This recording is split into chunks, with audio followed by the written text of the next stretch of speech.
Welcome to my very first episode of Kev'Z Dog Talk. On these episodes, I'll be telling you everything I know about dogs, like literally everything. So stay tuned and don't forget to subscribe below. Let's talk science first and foremost. One particle of unobtainium has a nuclear reaction with a flux capacitor. Carry the two, changing its atomic isotoner into a radioactive spider. Science! So technically speaking, your dog is a DGT grade animal. You are a plantigrade animal, and the cow is a Ungully grade animal. Are you sure? That being said, Ungully grade pronunciation is probably off, but it is what it is.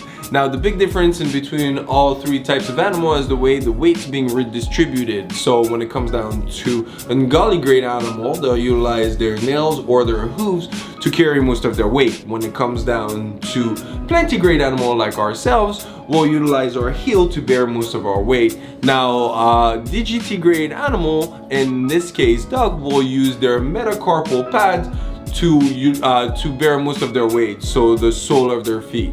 When it comes down to anatomy, your dog's foot consists of the metacarpal pad, which is the big one in the center, 4 digital pads, 1 dew claw, and then 1 corpal pad.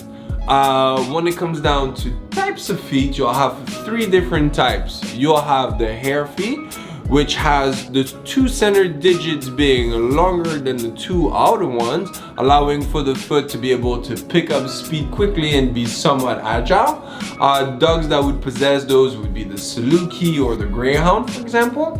When it comes down to web feet, which is the second type, they're a little bit broader, they're allowed to bear a little bit more weight, and they're also webbed by definition, which allows them to perform perfectly in the water.